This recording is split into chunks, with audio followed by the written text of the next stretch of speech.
Hi kids, welcome to Transformations Day 2. So these transformations, we don't expect to be prerequisite knowledge, the ones that we're doing today. But all of Day 1, there was a whole bunch of them, and they should have been review from your AAF days. So here we are doing a new one, horizontal stretches and shrinks. And I want you to think horizontal usually goes with what variable? Good, X. And X, we normally think domain.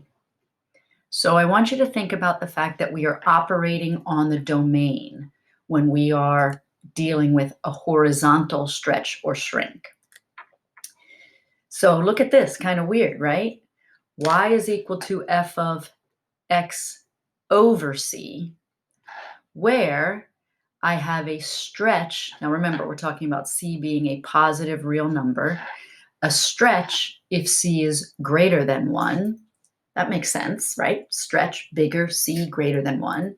And a shrink, smaller, if c is less than 1. So that does make sense, but I'm a little concerned. I wonder why I'm concerned. It's that whole like putting the c under x is a little weird. So let's think about this function, a function that we should be relatively familiar with, right? X cubed minus 16x, x cubed, take a moment. Can you picture that in your head? It's a snake, right?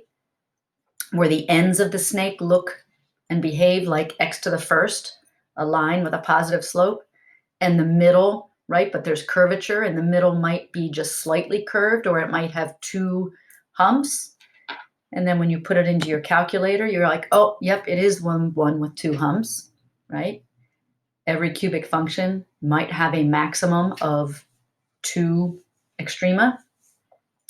So there I go. There's 18x cubed minus 16x. And I want you to find the equation for this equation that had a horizontal stretch. So stretch, think about these, right? Stretching horizontally, left and right, by a factor of 3. So my C value is 3. Stretch. So in for X, the domain, before cubing, I need to operate on X. Before multiplying by 16, I need to operate on the domain. So what did they tell you your 3 was? I'm sorry, your C? Your C was 3. By the definition of a horizontal stretch or shrink, you're operating on the domain and putting your C under the X. So you're inputting X divided by 3 and X divided by 3 here. And when I get rid of my parentheses,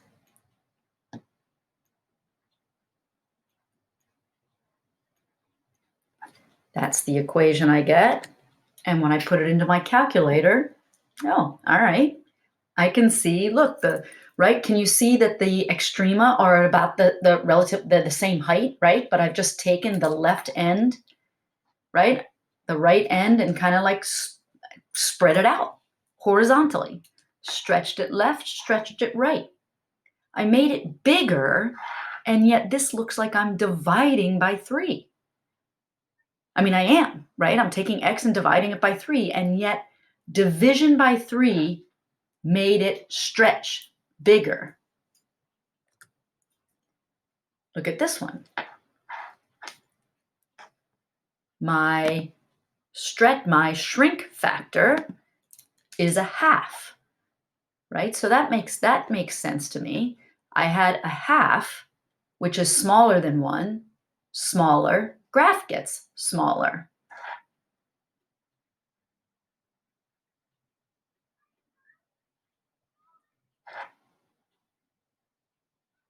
Operate on the domain before cubing. Operate on the domain before multiplication by 16. Notice I left that awkward space in there for this one because I don't like how this looks, right? We never leave fractions divided by fractions. But in reality, you are taking x and dividing it by a half.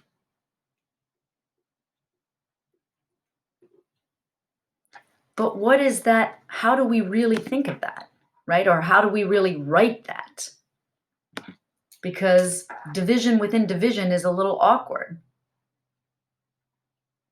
X divided by a half is the same as x times what? Yes.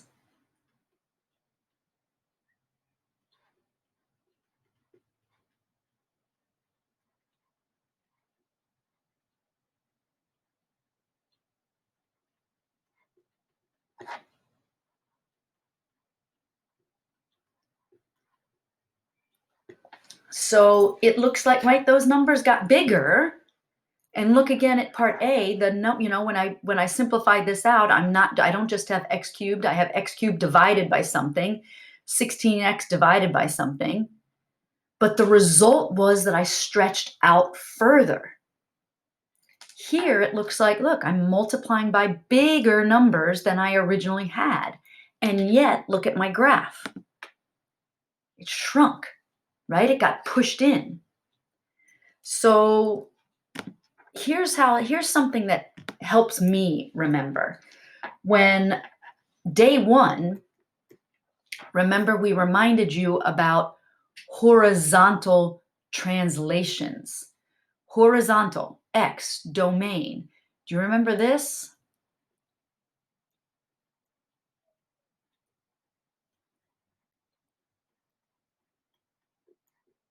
Wouldn't it be nice if you saw a plus and it meant move right, and you saw a minus and it meant move left? But instead you were like, oh, this is so annoying. You're operating on the domain and it's kind of like the opposite. You went left to and you went right to. Now I want you to think for a second. Think for a second for here. What if, and if this thinking messes with your brain, then just forget it. But this kind of helps me. What number can you put in here for x to get back to the additive identity 0? Right?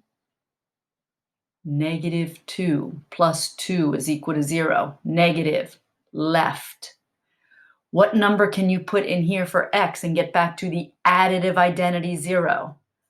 +2. Positive means go right. So look at what's happening here. What's happening here is that I see a division by 3, but my numbers actually got bigger, right? My graph, got bigger, got wider. I saw a multiplication by 2 and my graph got smaller. So here, right, think about like what can you, kind of looking at this, even though my numbers got, right, what am I actually doing here? Think about if you're, right, 3, think about the multiplicative identity as 1, right? So you kind of see a division, think multiply. You see multiplication, think divide.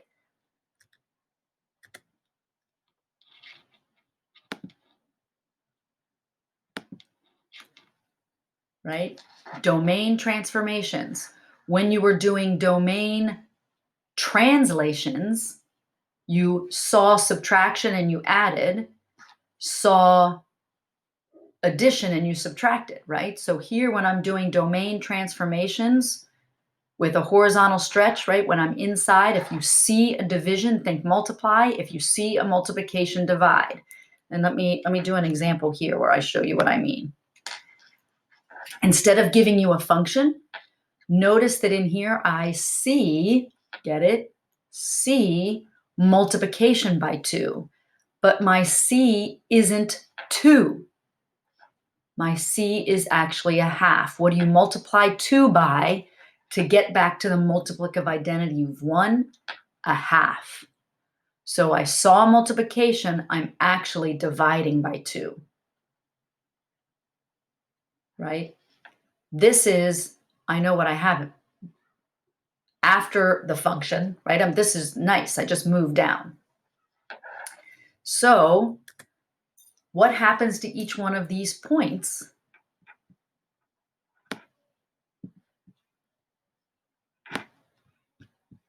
Out of the way, sorry.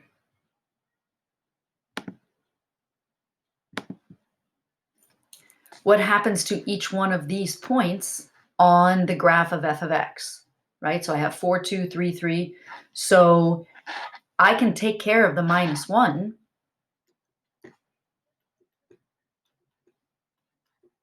Right? That's no big deal. But remember, C multiplication, think division.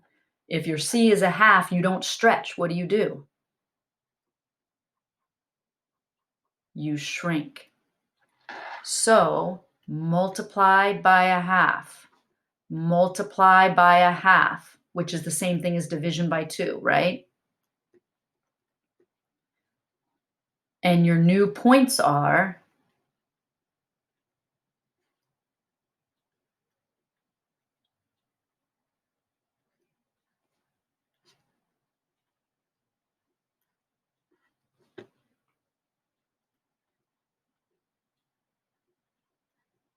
plot those.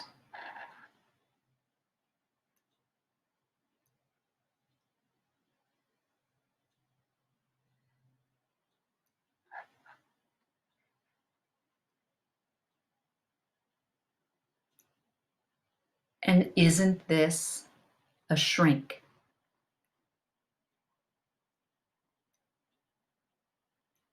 Right? C is 1/2, so my graph should shrink.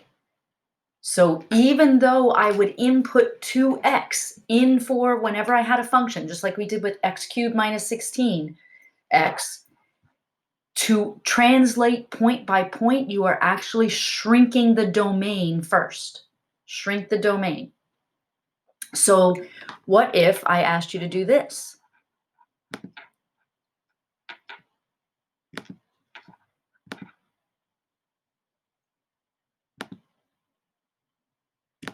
What if I said, sketch a graph of y equals f of x over 2 minus 1? What is your C? C division, think what? Multiply. My C is 2. C is greater than 1. Therefore, this is a stretch. Right? C multiplication, think divide by 2. Your C is actually 1 over 2, which is a shrink. C division in here, your C value is actually 2. Therefore, stretch. So let's do these points here in red. The -1 stays, right? I'm still shifting everything down, all the range values down by 1. But I am, even though I saw division by 2, what are you doing to every domain value?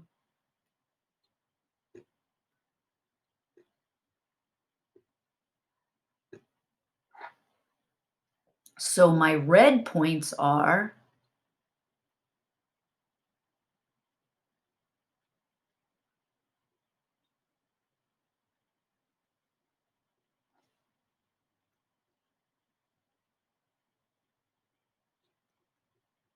and if I'm graphing those, 1, 2, 3, 4, 5, 6, 7, 8, comma 1, 4, 5, 6, comma 2, they share the point 0, 1, and -2, -4. That is a what?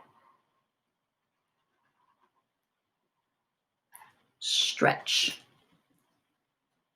Okay, so again, I'm going to go back to the previous slide. Here, even though for when I have the function, a horizontal stretch is x divided by 3, right? And I know what I put in and how I cleaned it up, but C division, C is actually 3. 3 divided by 3 is the multiplicative identity 1.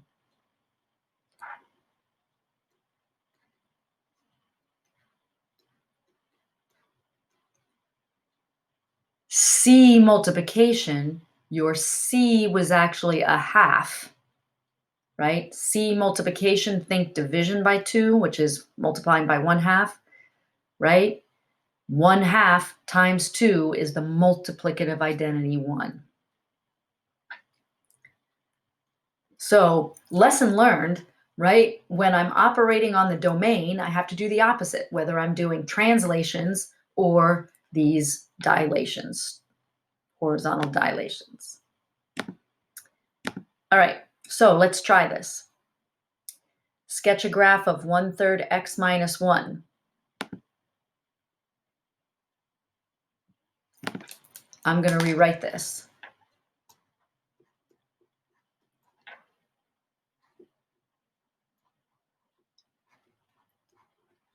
C division, what is your C? Which is greater than 1. Therefore, this is a stretch. Right? So what has happened to the parent function absolute value of x? Right? So you are supposed to be able to compare this. IB will ask you to compare in words and graph what happened to this function compared to the parent function absolute value of x, which is one of your 12 functions. You're supposed to know that very well, right? So pick a few points. The absolute value of x has points 0, 0, 2, 2, and -2, 2, right? I think that's maybe all I need.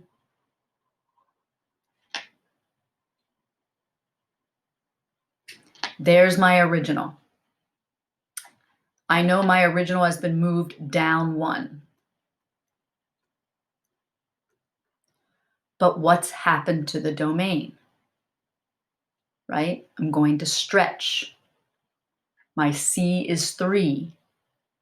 So even though I see the division, I'm going to multiply.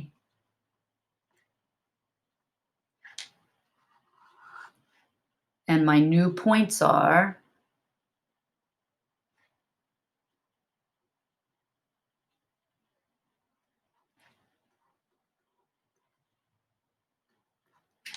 I should have changed colors with that, right? So 0, -1.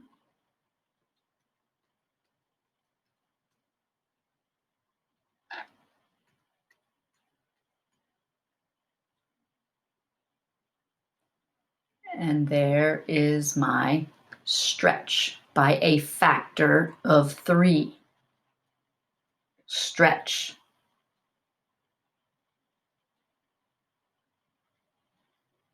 If this problem had instead been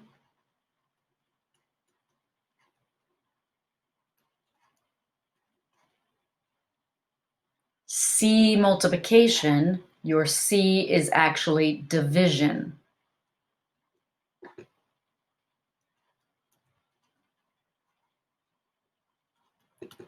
And you would have divided every number by 3.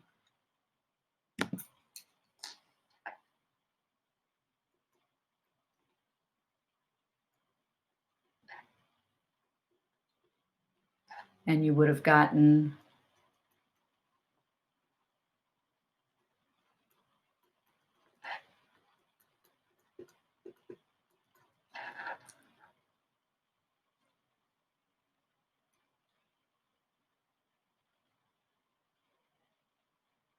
whoops.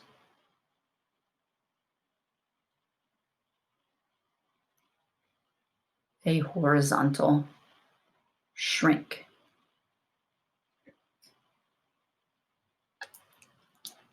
Now, I'm not going to do this next example completely. We'll save this for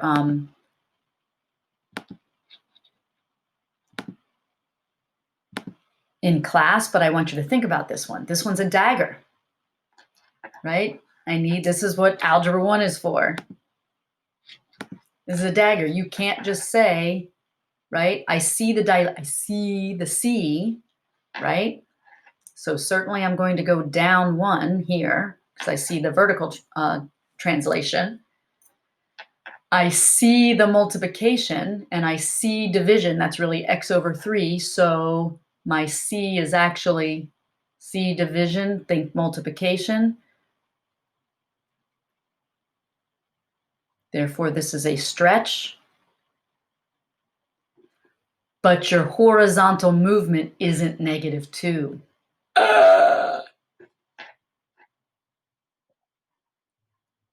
I have to do a rewrite. Good F word.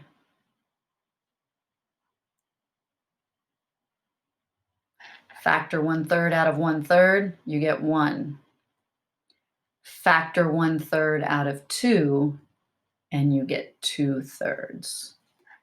So you go down 1.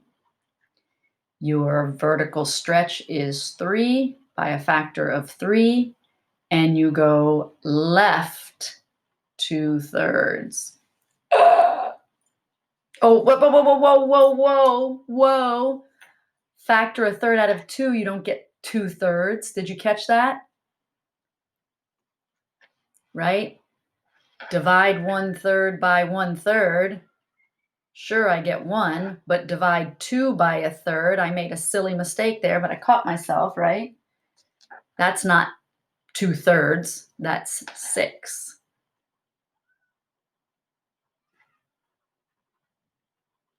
Left 6. Easy mistake to make though, right?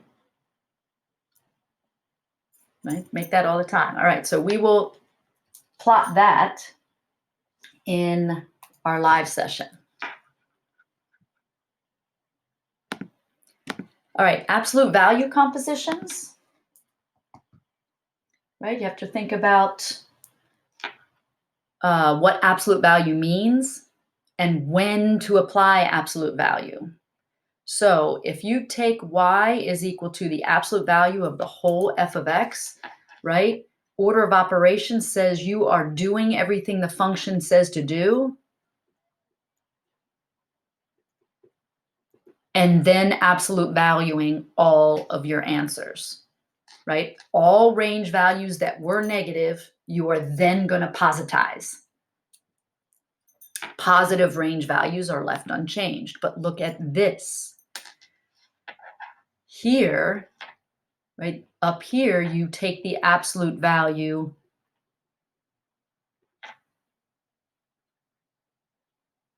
after you find the range, the original range, right? So you find the original range values, the answers, and then take the absolute value. Here, though, you are taking the absolute value of the domain, right? You are taking the absolute value of any input values and then applying function after. So what does that do? Right? Replaces the part of the graph to the left with a reflection to the right, right? That's kind of hard words, right? Those are hard words to really internalize. So if you just focus on the notation here and what's happening, it will help you with this. So here's my original Algebra 1 equation here. Y is equal to a parabola. That's an x squared thing, right? So notice this x squared has range values that are negative. So what happens? Look at this one. Y is equal to, take the absolute value after the range. Absolute value after you've gotten the range. So you do the function first. So you take this function first, leave all the positive pieces alone. So the graph that matches equation 1 should have these two positive pieces there, but all the negative range values should be flipped upside down. You see which one that is? You got it.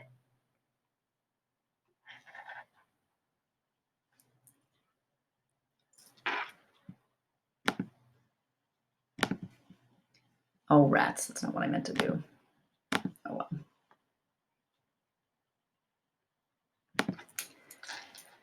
So now, how about this one? So we got this one, check. We got that is D. How about this one? Still order of operations. What do? You do the function first. So you get this picture. Then you take the absolute value of it. So you get picture D. Then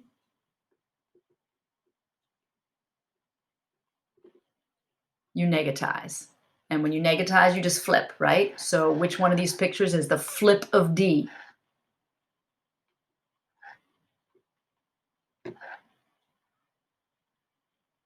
Now let's look at 3. 3 is operate on the domain first, right? So you absolute value the domain. Then you apply the squaring function. So look at this picture. Here is the positive piece of the domain is right here. So you're taking all the negative pieces of the domain, right? Instead of -1, which is allowed, you take -1, take the absolute value of it, which is 1, and plot this same point. When you input -1, you're going to end up plotting the same range value you got with +1. When you input -2, you're going to positize it to get 2 and then apply the function. So you're going to plot the same point at the same height as when x was 2. Can you see which graph that is? Right? So here is the positive domain, the range that goes with the positive domain. You're just going to copy and paste that across the y-axis, right? Where x is, because you are doing all of these. So here you go.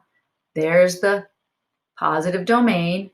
And then I just copy and pasted, flipped it, I guess I should say, not copy and paste, and got the other piece.